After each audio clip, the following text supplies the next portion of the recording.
Maryland Gov. Larry Hogan's administration will submit legislation Monday to build a $5 billion incentive package to lure Amazon HQ2 to Montgomery County. The proposal, a combination of state and local tax incentives and big infrastructure improvements, will require approval from state lawmakers and would be the biggest economic development deal offered in state history. Even before Amazon announced that Montgomery County was among the 20 finalists for the coveted campus and its 50,000 jobs, Hogan had proposed setting aside $10 million in cash to lure Amazon's second headquarters to the state. Hogan spokesman Doug Mayer said the incentive package offered to Amazon for the Port Covington site in Baltimore was also about $5 billion and included transit. But Montgomery County was the only Maryland site selected as a finalist. Hogan said he would detail on Monday how much he would propose spending in tax credits and infrastructure improvements. Thursday's announcement that one of Maryland's wealthiest jurisdictions was a finalist sets the stage for a heated debate in Annapolis about how much the state wants to spend to bring the company to Montgomery County, and not leaders' preferred location in economically depressed Baltimore. It's a tough pill to swallow, House Speaker Michael E. Bush said of the proposed $5 billion deal. The question is whether we get the return on the dollar for the investment the governor is talking about. Hogan called Amazon's announcement tremendous news, and said winning the company's second headquarters would have an impact, almost impossible to fathom, on the region's economy, even though he had hoped that Amazon would pick Baltimore.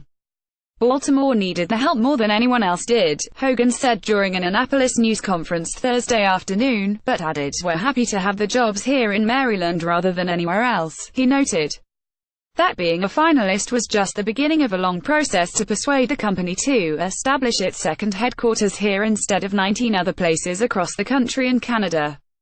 The real challenge lies ahead, Hogan said. One challenge lies in persuading state lawmakers to endorse an enormous incentive package for which the state will be paying for decades.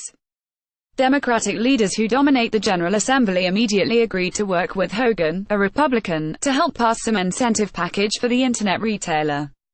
But division was also apparent immediately, with Democratic Senate President Thomas V. Mike Miller saying he backed a deal for Amazon but in the next breath criticizing Hogan's new budget proposal for leaving out money for Baltimore recovery projects and a new hospital in Prince George's County. "First, we have to take care of the needs of the state, then we can focus on attracting a world-class company like Amazon," Miller told reporters. Bush said that creating an incentive package for Montgomery, one of Maryland's most successful economic engines, is a different debate than improving Baltimore. "I don't want to be in a bidding war, competing with bigger states like California and Illinois," Bush said. "It's hard to talk about $5 billion when you're behind on school construction, behind on health care." Carol Leggio, a finance professor at Loyola University Maryland, said policymakers should consider that Amazon's campus in Seattle has provided billions of dollars in economic benefit. The company's request for proposals in September said Amazon's headquarters had contributed about $38 billion in economic activity to Seattle over 6 years. "You see those numbers, $5 billion, and it just seems so huge," Leggio said of the proposed incentive package. "But look at Seattle, and look at what has happened since Amazon is there and the amount of money that has been generated. Most of the analysis I have seen is that the inflow from Amazon is so tremendous that $5 billion starts to look reasonable." Leggio said the state could offer tax breaks on future revenue if Amazon created a certain number of high-paying jobs, and it could offer to expand schools and upgrade roads and transit in the area. The governor had said he would personally lobby to bring Amazon to Baltimore's Port Covington and, like other Maryland leaders, had described that site as the state's best bet. Maryland offered up multiple locations for the coveted HQ2, which comes with the promise of a $5 billion investment by the company. Prince George's and Howard counties also pitched the Seattle-based giant. Amazon said it received 238 bids from across North America. House Majority Leader Bill Frick, a Democrat from Montgomery County, called for a moment of regional cooperation with the District of Columbia and Northern Virginia, which are also among the top 20 finalists. Frick, who is running for Montgomery County executive, urged regional leaders to see each other as allies in luring the company to the area, not opponents, since the massive economic development project would have a regional benefit. "Montgomery County losing out to Washington, D.C., is still a win," Frick said.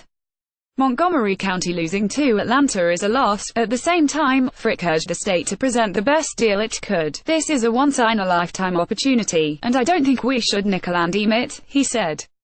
Not all Montgomery County politicians agree.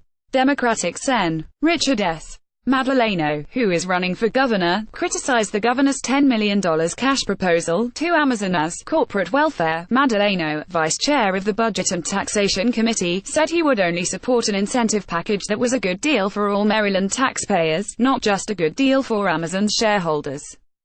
He suggested Maryland offer a $1 billion investment in its higher education system that would tailor programs to help provide Amazon the best workforce on the planet.